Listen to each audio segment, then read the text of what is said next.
భారతదేశంలో అప్పటికే పరిపాలన చేస్తున్నటువంటి ధనానందుడి దగ్గర పెద్ద సైన్యం ఉండటం వల్ల ధనానందుని ఓడించే శక్తి సామర్థ్యాలు, ధనానందుని ఓడించేటువంటి సైనిక శక్తి, ఆర్థిక శక్తి తన దగ్గర లేకపోవడం వల్ల చంద్రగుప్త మౌర్యుడు తన యొక్క గురువైనటువంటి కౌటిల్యుడి యొక్క సహకారంతో అప్పటికే పంజాబ్లో ఉన్నటువంటి అలెగ్జాండర్ దగ్గరికి వెళ్తాడు. అలెగ్జాండర్ దగ్గరికి వెళ్ళి, మా దేశంలో ధనానందుడు అనేటువంటి అరాచకమైన వ్యక్తి పరిపాలన చేస్తున్నాడు, అతన్ని గద్దెదించడానికి నీ సహకారం కావాలి అని చెప్పేసి చంద్రగుప్త మౌర్యుడు అలెగ్జాండర్ని అడుగుతాడు. అప్పుడు అలెగ్జాండర్ ఆయన యొక్క కోరికని తిరస్కరించి వెంటనే చంద్రగుప్త మౌర్యుడిని బంధిస్తాడు. చంద్రగుప్త మౌర్యుడు చెరసాల నుంచి తప్పించుకొని వచ్చి మళ్ళీ తన గురువుగారైనటువంటి కౌటిల్యుని కలుస్తాడు. కలిసి అప్పుడు కౌటిల్య యొక్క సహకారంతో ఇక లాభం లేదు, మనం ఖచ్చితంగా సొంత సైన్యాన్ని తయారు చేసుకోవాలనేటువంటి తలంపుతోని, ఆలోచనతోని ఆయన సింధు నది పరివాహక ప్రాంతంలో ఉన్నటువంటి ఆటవిక జాతుల వారిని, అలాగే గంగా నది పరివాహక ప్రాంతంలో ఉన్నటువంటి ఆటవిక జాతుల వారిని, యమునా నది పరివాహక ప్రాంతంలో ఉన్నటువంటి కొంత మైదాన ప్రాంతం వారిని, వీళ్ళందరినీ కలిసి ఒక సైన్యాన్ని తయారు చేసుకుంటాడు. ఇలా సైన్యాన్ని తయారు చేసుకునే సమయానికి ఇక్కడ అలెగ్జాండర్ జీలం యుద్ధంలో పురుషోత్తమును ఓడించి అతని రాజ్యానికి అతను అప్పచెప్పి ఆయన వెనుదిరిగి వెళ్ళి బాబిలోనియాలో మరణిస్తాడు. ఇలా ఆయన బాబిలోనియాలో మరణించే సమయానికి ఇక్కడ ఆయన వెనుదిరిగే క్రమంలోనే చంద్రగుప్త మౌర్యుడు తన తయారు చేసుకున్నటువంటి సైన్యంతోని, అంటే సింధు గంగా నది పరివాహక ప్రాంతంలో ఉన్నటువంటి ఆటవిక జాతులతో కలిసి ఒక సైన్యాన్ని ఏర్పాటు చేసుకొని అప్పటికే హిమాలయ పర్వతరాజు అయినటువంటి శక్తివంతమైనటువంటి రాజుతో చేతులు కలిపి హిమాలయ పర్వతరాజు అలాగే చంద్రగుప్త మౌర్యుడు ఈ ఇద్దరు ఉత్తరం నుంచి హిమాలయ పర్వతరాజు అలాగే తూర్పు నుంచి దక్షిణం నుంచి చంద్రగుప్త మౌర్యుడు రెండు వైపుల నుంచి ధనానందుని మీద అటాక్ చేసి అలాగే కౌటిల్యుడి యొక్క రాజకీయ చతురతతోని, ఆయన యొక్క యుద్ధ వ్యూహాలతోని, ఆయన వేసిన ఎత్తుగళ్లతోని అప్పుడు ఈ చుట్టుపక్కల ఉన్నటువంటి సామంత రాజులందరినీ కూడా తన వైపు తిప్పుకొని చంద్రగుప్త మౌర్యుడు క్రీస్తు పూర్వం 324లో పాటలీపుత్రాన్ని ఆక్రమించుకొని ధనానందుని యుద్ధంలోనే ఓడించి వధించి పాటలీపుత్రంలో మౌర్య సామ్రాజ్య జెండాని ఎగరవేయడం జరిగింది క్రీస్తు పూర్వం 324లో. ఈ విధంగా మగధలో మౌర్య సామ్రాజ్యాన్ని స్థాపించి నంద రాజ్యాన్ని నామరూపాలు లేకుండా చేసినటువంటి పాలకుడే చంద్రగుప్త మౌర్యుడు. ఇలా యుద్ధ రంగంలోనే ధనానందుని ఓడించి వధించాడు అని చెప్పేసి మనకి విశాఖ దత్తుడు రచించినటువంటి ముద్ర రాక్షసము, అలాగే మిలిందర్ రచించినటువంటి మిలింద పన్హ అనే 2 గ్రంథాలు మనకి తెలియజేస్తున్నాయి. ఈ విషయం ఎందుకు మనం ప్రధానంగా చెప్తున్నాము అంటే ఈ అంశం గురించి మనకి కాంపిటేటివ్ ఎగ్జామినేషన్ అడగడం జరిగింది. ఏమని? చంద్రగుప్త మౌర్యుడు ధనానందుని ఓడించిన విధానం గురించి తెలియజేసే ఆధారాలు ఏంటి అని మనకి ప్రశ్న అడిగాడు. తెలియజేసే ఆధారాలు ఏంటి అంటే మిలిండర్ రచించినటువంటి మిలింద పన్హ అలాగే విశాఖ దత్తుడు రచించినటువంటి ముద్ర రాక్షసం. ఈ 2 గ్రంథాలు ఈ రెండిట్లో ఏదైనా రైట్ అన్నమాట. ఈ 2 గ్రంథాలు ముఖ్యంగా మనకి పాటలీపుత్రాన్ని మౌర్య చంద్రగుప్తుడు ఏ విధంగా ఆక్రమించుకున్నాడో తెలియజేస్తున్నాయి. ఈ విధంగా ఎప్పుడైతే పాటలీపుత్రాన్ని ఆక్రమించుకున్నాడో అదే విధంగా మౌర్య చంద్రగుప్తుడు వాయు భారతదేశాన్ని ఆక్రమించుకున్నామన్న సమయానికి అప్పటికే బాబిలోనియాలో క్రీస్తు పూర్వం 323లో అలెగ్జాండర్ జ్వరపీడితుడై మరణించడం జరిగింది. దీన్ని ఆసరాగా చేసుకున్నటువంటి చంద్రగుప్త మౌర్యుడు వాయు భారతదేశంలో ఉన్నటువంటి పంజాబ్, గాంధార, సింధు, కాంబోజా ఈ ప్రాంతాలన్నింటినీ కూడా ఆక్రమించుకుంటాడు. ఎవరి సహకారంతో ఆక్రమించుకుంటాడు అంటే అప్పటికే మనకి పౌర రాజ్యాధిపతి అయినటువంటి పురుషోత్తముడి సహకారంతో అలాగే పర్వతరాజు సహకారంతో ఈ వాయు భారతదేశంలో ఉన్నటువంటి రాజ్యాలన్నింటినీ కూడా కాంబోజా, గాంధార, సింధు, విదేహ, మద్ర ఈ రాజ్యాలన్నింటినీ కూడా ఆక్రమించుకొని వాయు భారతదేశాన్ని కూడా విదేశీయుల నుంచి రక్షించడం జరిగింది. ఈ విధంగా పాటలీపుత్రాన్ని ఆక్రమించుకోవడం, విదేశీయులు ఆక్రమించుకున్న భూభాగాల్ని భారతదేశంలో కలపడం, ఇలా 2 రకాలుగా చంద్రగుప్త మౌర్యుడు విశాలమైనటువంటి రాజ్యాన్ని స్థాపించడానికి ప్రధానమైనటువంటి కేంద్రంగా ఈ 2 ప్రాంతాలను ఉపయోగించుకోవడం జరిగిందనమాట. తన రాజ్యాన్ని పటిష్టపరచుకోవడం కోసం, ఆయన పరిపాలన యంత్రాంగాన్ని ఏర్పాటు చేయడం కోసం తన యొక్క గురువుగా అయినటువంటి కౌటిల్యుడి యొక్క సహకారంతో ఒక అద్భుతమైన పరిపాలన యంత్రాంగాన్ని ఏర్పాటు చేశాడు. విశాలమైనటువంటి రాజ్యాన్ని స్థాపించాడు. ధనానందు నుంచి ప్రజలకి విముక్తి చేసి, ధనానందుని యొక్క భయానకమైన పరిపాలన నుంచి ప్రజల్ని విముక్తి చేయడమే కాకుండా వాయు భారతదేశాన్ని విదేశీయుల నుంచి కూడా విముక్తి చేయడం జరిగింది. ఈ విధంగా ఒకేసారి 2 ప్రాంతాలని ఆక్రమించుకోవడం జరిగింది చంద్రగుప్త మౌర్యుడు. అందుకే చంద్రగుప్త మౌర్యుడి యొక్క పరిపాలన విధానం గురించి ఆచార్య భార్గవ ఏమని చెప్తాడు అంటే, భారతదేశంలో మొట్టమొదటి సార్వభౌమాధికారి ఎవరు అంటే చంద్రగుప్త మౌర్యుడు అని చెప్పడం జరిగింది. ఈ విధంగా విశాలమైనటువంటి రాజ్యాన్ని స్థాపించాడు. స్థాపించిన తర్వాత బాబిలోనియాలో అలెగ్జాండర్ మరణించిన తర్వాత అలెగ్జాండర్ యొక్క సేనాధిపతులు అప్పటికే అలెగ్జాండర్ జయించినటువంటి రాజ్యాన్ని ముక్కలుగా చేసుకొని ఒక్కొక్క సేనాపతి ఒక్కొక్క భాగాన్ని పంచుకుంటారు. ఆ క్రమంలోనే ఈ వాయువ్య ప్రాంతం, భారతదేశ వాయువ్య ప్రాంతం అలెగ్జాండర్ సేనాధిపతి అయినటువంటి సెల్యూకస్ నికెటర్కి వస్తుంది. సెల్యూకస్ నికెటర్కి వచ్చిన తర్వాత సెల్యూకస్ నికెటర్ మరి ఈ ప్రాంతాన్ని పరిపాలిద్దాం అనుకునే సమయానికే అప్పటికే చంద్రగుప్త మౌర్యుడు ఈ ప్రాంతాన్ని విదేశీయుల నుంచి విముక్తి చేసి భారతదేశంలో విలీనం చేయడం జరిగింది. ఎప్పుడైతే విలీనం చేశాడో ఇంకప్పుడు సెల్యూకస్ నికెటర్ పరిపాలించడానికి కొంత ప్రాంతమే మిగిలిపోయి ఉంటుంది. అప్పుడు సెల్యూకస్ నికెటర్ ఏమంటే చంద్రగుప్త మౌర్యుడి మీద దండయాత్ర చేద్దాం అనుకుంటాడు.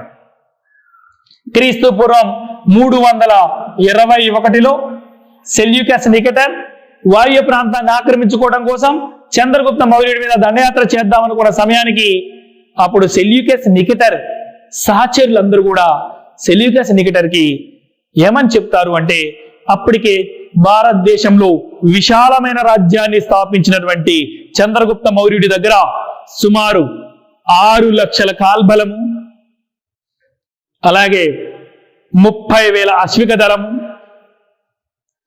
9,000 గజదళము, 8,000 రథబలం ఉంది. మరి అతన్ని ఓడించడం అంటే అంత ఆశమాషి అంశం కాదు.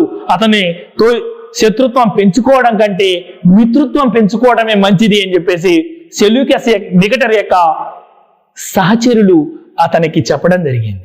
అప్పుడు సెల్యూకస్ నికెటర్ తన సహచరుల మాట విని, ఓకే, చంద్రగుప్త మౌర్యుడితో శత్రుత్వం కంటే మిత్రుత్వం మంచిదని చెప్పేసి అప్పుడు స్నేహాస్తాన్ని అందిస్తాడు సెల్యూకస్ నికెటర్ చంద్రగుప్త మౌర్యుడికి. స్నేహాస్తాన్ని అందించడమే కాకుండా అతనితో సంధి చేసుకుంటాడు. సంధి చేసుకొని మనిద్దరం ఎప్పుడు మిత్రులుగానే ఉండిపోదామని చెప్పేసి తన ఆధీనంలో ఉన్నటువంటి, అంటే సెల్యూకస్ నికెటర్ ఆధీనంలో ఉన్నటువంటి కాబూల్, ఖండహార్, హీరాత్, బెలుజిస్తాన్ ఈ 4 ప్రాంతాలని చంద్రగుప్త మౌర్యుడికి క్రీస్తు పూర్వం 321లో అప్పజెప్పడం జరిగింది. ఆ విధంగా అప్పజెప్పడమే కాకుండా ఆయన తన కుమార్తె అయినటువంటి హెలీనాని చంద్రగుప్త మౌర్యుడికి ఇచ్చి వివాహం చేసి ఆ విధంగా బంధుత్వాన్ని కలుపుకోవడం జరిగింది. అంతేకాకుండా దానికి ప్రతిఫలంగా చంద్రగుప్త మౌర్యుడి దగ్గర ఉన్నటువంటి 500 ఏనుగుల్ని కానుకగా పొందడం జరిగింది సెల్యూకస్ నికెటర్. ఈ విధంగా వాయువ్య భారతదేశంలో చాలా భూభాగాల్ని చంద్రగుప్త మౌర్యుడు ఆక్రమించుకోవడం జరిగింది. యుద్ధాల ద్వారా కొన్ని భాగాల్ని, స్నేహ సంబంధాల ద్వారా కొన్ని భూభాగాల్ని, అలాగే వైవాహిక సంబంధాల ద్వారా కొన్ని భూభాగాలను ఆక్రమించుకోవడమే కాకుండా విదేశీయులతో ఆక్రమించుకోవడమే కాకుండా విదేశీయులతో స్నేహ సంబంధాలను కూడా పెంచుకోవడం జరిగింది. ఆ విదేశాలతో స్నేహ సంబంధాలు ఏ దేశాలతోనంటే ఈజిప్టుతోని, అలాగే మాసిడోనియా, ఎపిరస్, సైప్రస్ ఈ దేశాలతోని స్నేహ సంబంధాలు పెంచుకొని ఆ దేశాలతో వర్తక వాణిజ్యాల్ని ఏర్పాటు చేసినటువంటి పాలకుడే చంద్రగుప్త మౌర్యుడు. ఇలాంటి చంద్రగుప్త మౌర్యుడు అద్భుతమైన పరిపాలన యంత్రాంగాన్ని, అద్భుతమైన రాజ్యాన్ని ఏర్పాటు చేయడమే కాకుండా తన యొక్క రాజ్యంలో పరిపాలన ఎంత అద్భుతంగా ఉంటే తన రాజ్యం అంత సస్యశ్యామలంగా ఉంటుందని భావించి తన యొక్క గురువుగా అయినటువంటి కౌటిల్యుని యొక్క అర్థశాస్త్రం ప్రకారం తన పరిపాలన విధానాన్ని కొనసాగించడమే కాకుండా తన చివరి కాలంలో క్రీస్తు పూర్వం 300 సంవత్సరంలో అన్ని అనుభవిస్తున్న కాలంలోనే, అన్ని రకాల అవకాశాలు ఉన్న కాలంలోనే తన రాజ్యాన్ని, తన సింహాసనాన్ని పరిత్యజించి తన కుమారుడైనటువంటి బిందుసారుడికి అప్పచెప్పి తాను జైన మతాన్ని స్వీకరించి సల్లేఖన వ్రతం అనేటువంటి వ్రతాన్ని స్వీకరించి దక్షిణాన ఉన్నటువంటి కర్ణాటకలో ఉన్నటువంటి శ్రావణ బెల్గోలా అనే ప్రాంతానికి వెళ్ళి అక్కడ ఉన్నటువంటి చంద్రగిరి పర్వతం పైకి వెళ్ళి సల్లేఖన వ్రతాన్ని స్వీకరించి, సల్లేఖన వ్రతము అంటే తన ఆహార పానీయాలు మానివేసి తన శరీరాన్ని శుష్కింపజేసుకుని మరణించి మోక్షం పొందడం అన్నమాట. అలాంటి మోక్షాన్ని పొందే వ్రతమైనటువంటి సల్లేఖన వ్రతాన్ని స్వీకరించి క్రీస్తు పూర్వం ఆయన 297 మరణించడం జరిగింది. మరి ఆయన 300 ఎందుకు చెప్పుకుంటామంటే 300లో రాజ్యాన్ని, సింహాసనాన్ని పరిత్యజించాడు కాబట్టి అప్పటి వరకు ఆయన పరిపాలన చేశాడు. 297 అంటే 3 సంవత్సరాల పాటు సల్లేఖన వ్రతాన్ని స్వీకరించి మరణించాడు కాబట్టి ఆయన 297లో మరణించడం జరిగింది. ఆయన మరణించిన తర్వాతనే ఇతని యొక్క కుమారుడైనటువంటి బిందుసారుడు పట్టాభిషేకం జరుపుకున్నాడు. కాబట్టి బిందుసారు యొక్క పరిపాలన కాలం అంటే మనం క్రీస్తు పూర్వం 297 నుంచి 273 వరకు అని చెప్పుకుంటాం.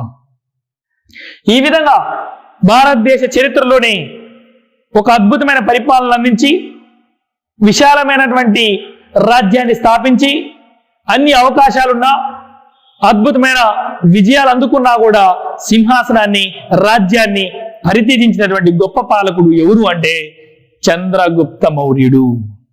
ఇక నెక్స్ట్ అతని కుమారుడు బిందుసారుడు గురించి చూద్దాం. మౌర్యుడికి సెల్యూకస్ నికెటర్కి స్నేహ సంబంధాలు ఏర్పడటంలో భాగంగానే మనకి సెల్యూకస్ నికెటర్ యొక్క ఆస్థానంలో ఉన్నటువంటి మెగాస్థనీస్ ని చంద్రగుప్త మౌర్యుడి ఆస్థానానికి కూడా పంపించడం జరిగింది. ఆయనే తర్వాత కాలంలో మౌర్య సామ్రాజ్యంలో ఉన్నటువంటి రాజకీయ, సామాజిక, ఆర్థిక, మత పరిస్థితుల గురించి ఇండికా అనేటువంటి గ్రంథాన్ని రాయడం జరిగింది. ఈ విధంగా చంద్రగుప్త మౌర్యుడు ఒక అద్భుతమైన పరిపాలన విధానాన్ని, గొప్ప రాజనీతిజ్ఞతని, గొప్ప సార్వభౌమత్వాన్ని భారతదేశంలో ఏర్పాటు చేశాడు. ఆయన పోయిన తర్వాత అంటే ఆయన రాజ్యాన్ని త్యజించిన తర్వాత అతని యొక్క కుమారుడైనటువంటి బిందుసారుడు అధికారంలోకి వస్తాడు. బిందుసారుడు ఇక్కడ బాగా గుర్తుపెట్టుకోవాలి. ఆర్యాంక వంశాన్ని స్థాపించిన వాడేమో బింబిసారుడు, BIMBI బింబిసారుడు.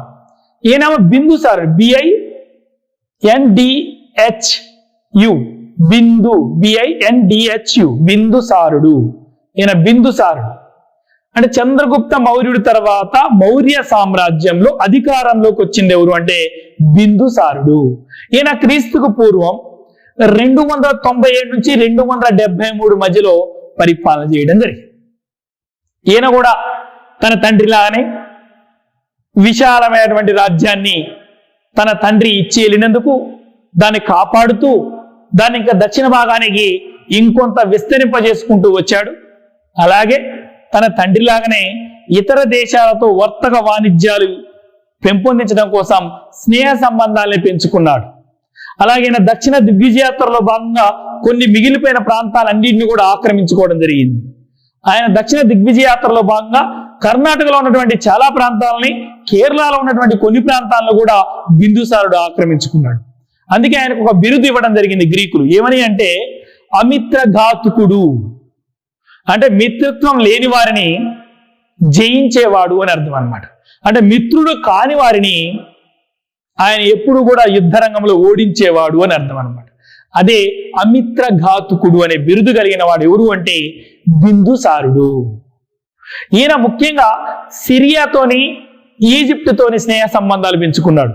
అప్పుడు ఈజిప్ట్ రాజు అయినటువంటి టాలామి ఫిలడెల్ఫియాస్తు, అలాగే సిరియా రాజు అయినటువంటి యాంటియాకస్ సోతర్, వీళ్ళిద్దరితోని స్నేహ సంబంధాలు ఎక్కువగా పెంచుకున్నటువంటి రాజు ఎవరు అంటే బిందుసారుడు.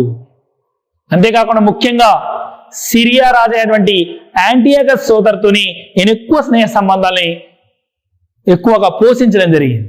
ఏంటి ఆ స్నేహ సంబంధాలు అంటే ముఖ్యంగా ఈయన సిరియాలో లభించేటువంటి కొన్ని పండ్లు అవేంటంటే ప్రిగ్స్ అనేటువంటి తీయని పండ్లు, అలాగే అరటి పండ్లు, ఒక వేదాంతిని తన దగ్గరికి పంపండి అని చెప్పేసి ఒక రాయబారులను కూడా పంపించడం జరుగుతుంది సిరియా రాజు దగ్గరికి, యాంటియోకస్ సోదరు దగ్గరికి.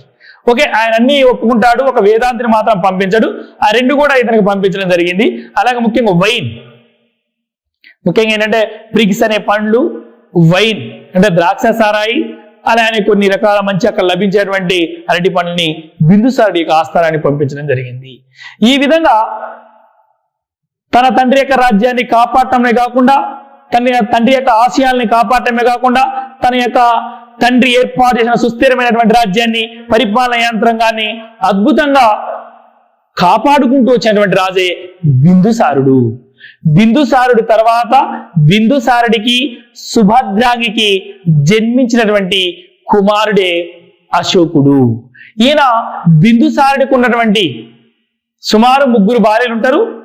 ఆ 3 భార్యలకి చాలా మంది కుమారులు ఉంటారు. అందులో సుభద్రాంగికి జన్మించినటువంటి కుమారుడే అశోకుడు. తర్వాత మౌర్య సామ్రాజ్యంలో తర్వాత రాజుగా రావడం జరిగింది. అశోకుడి యొక్క పరిపాలన కాలం ఎప్పటి నుంచి ఎప్పటి వరకు అంటే క్రీస్తు పూర్వం 273 నుంచి 232. కానీ అశోకుడు క్రీస్తు పూర్వం 269లో పట్టాభిషేకం జరుపుకుంటాడు.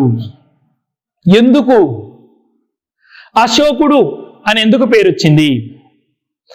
చాలా వరకు అశోకుడి యొక్క శిలాశాసనాలు 84,000 స్తంభ శాసనాల్లో కావచ్చు, అలాగే 14 పెద్ద శిలాశాసనాలు, 2 చిన్న శిలాశాసనాలు, 7 స్తంభ శాసనాలు, 3 గుహ శాసనాలు, అన్ని శాసనాల్లో కూడా అశోకుడి పేరు ఎలా ఉంటుందంటే దేవనాం ప్రియ అంటే దేవతలకు ప్రియమైన వాడు, ప్రియదర్శిని చక్కని రూపం కలిగిన వాడు అని మాత్రమే ఉంటుంది. కానీ ఒక మస్కీ శాసనంలో మాత్రమే అశోక అనే పేరు ఉంటుందన్నమాట. ఆ మస్కీ శాసనం ప్రకారం ఈయన పేరు అశోకుడు. అశోకుడు అంటే శోకం లేనివాడు అని అర్థం.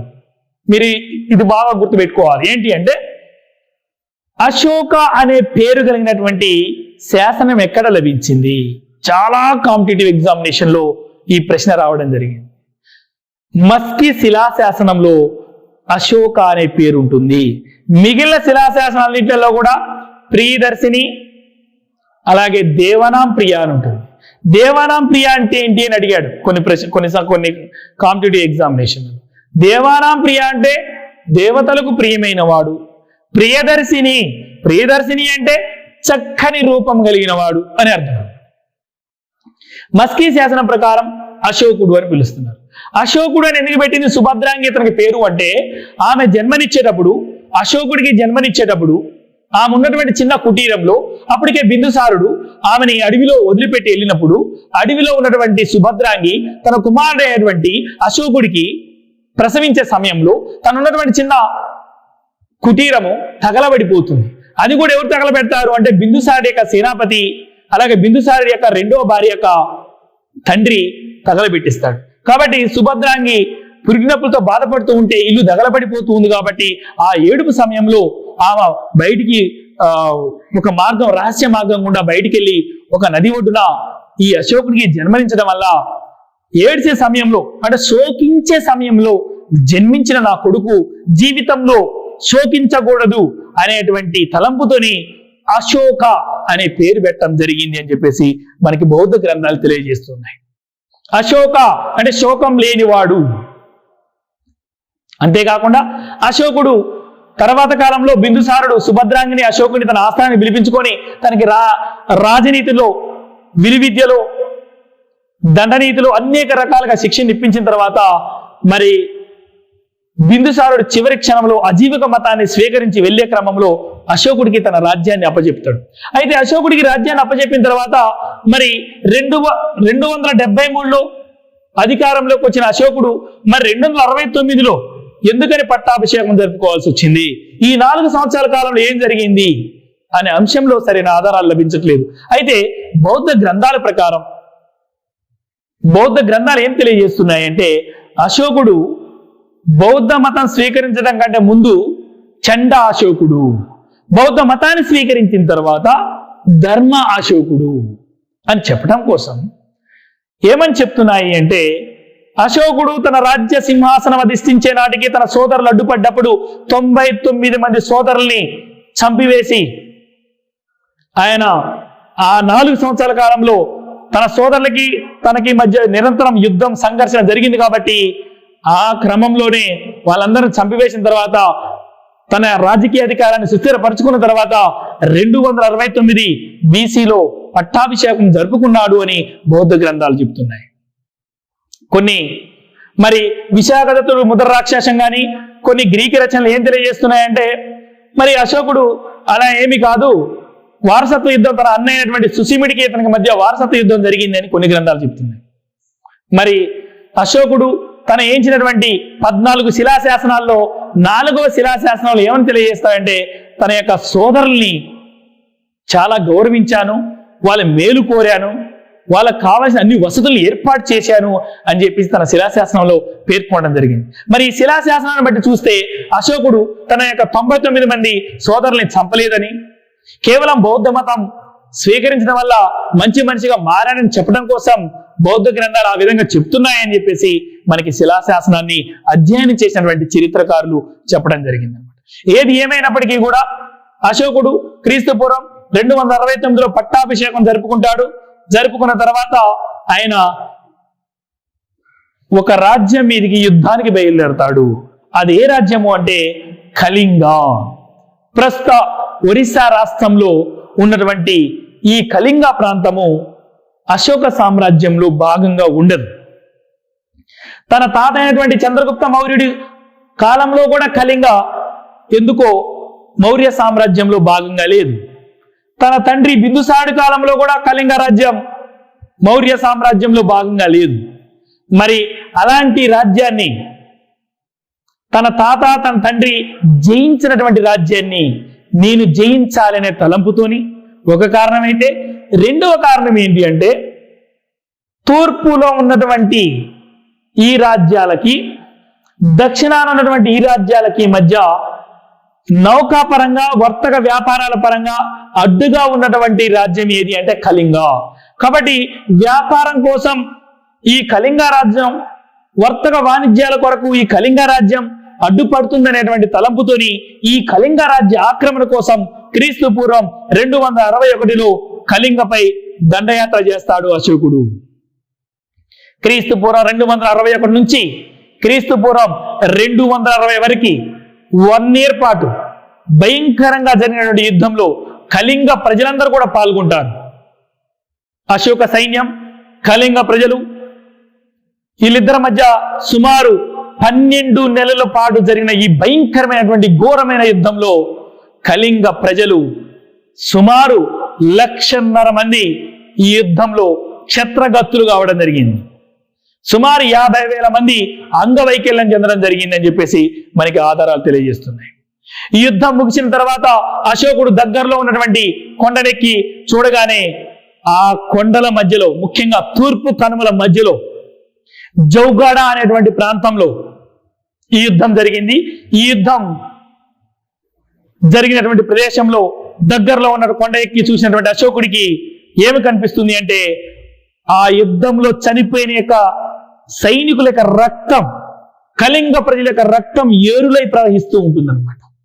ఆ ప్రవాహంలో తల లేని మొండాలు, చేతులు లేని మొండాలు, కాలు లేనటువంటి మొండాలు, విలవెల్లెడుతున్న ప్రాణాలు, తల్లి చనిపోయిందని పిల్లలు, తండ్రి చనిపోయాడని భార్య, పిల్లలు, ఇలా అందరి యొక్క ఆదాప్తమైనటువంటి హృదయం, భయంకరమైనటువంటి ఆ ఏరులై పారుతున్నటువంటి ఆ ప్రవాహాన్ని, ఆ రక్తపాతాన్ని, ప్రజల యొక్క ఏడుపుని చూసినటువంటి అశోకుడి యొక్క మనసు చెలించిపోతుంది.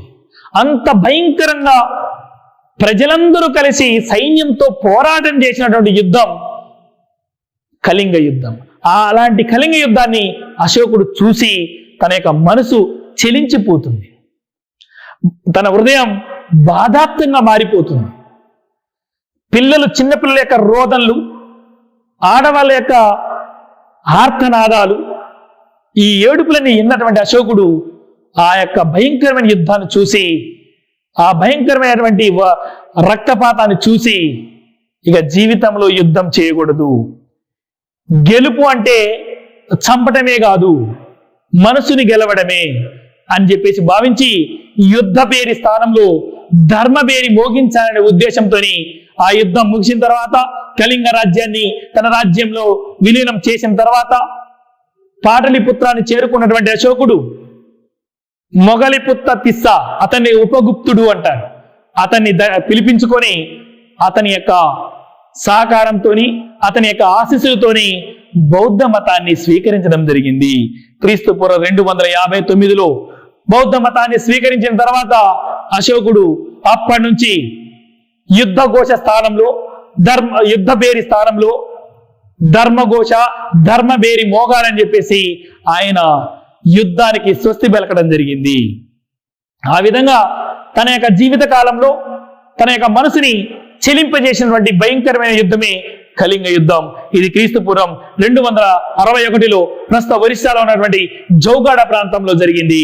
ఈ యుద్ధం అశోకుని జీవితాన్ని మార్చివేసినటువంటి యుద్ధం.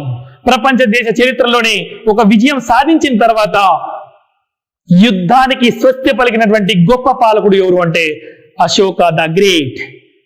విజయాలు వరిస్తున్నప్పుడు రాజు ఇంకా యుద్ధాలు చేయాలి అనుకుంటాడు, కానీ విజయం వరించినా కూడా యుద్ధానికి స్వస్తి పలికినటువంటి గొప్ప చక్రవర్తి ప్రపంచ చరిత్రలో ఎవరు అంటే అశోకుడు.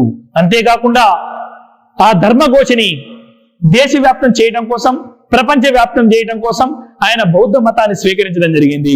బౌద్ధ మతాన్ని స్వీకరించడమే కాకుండా బౌద్ధ ధర్మంలో ఉన్నటువంటి అనేక ధర్మాలని ఆయన వ్యాప్తి చేయడం జరిగింది.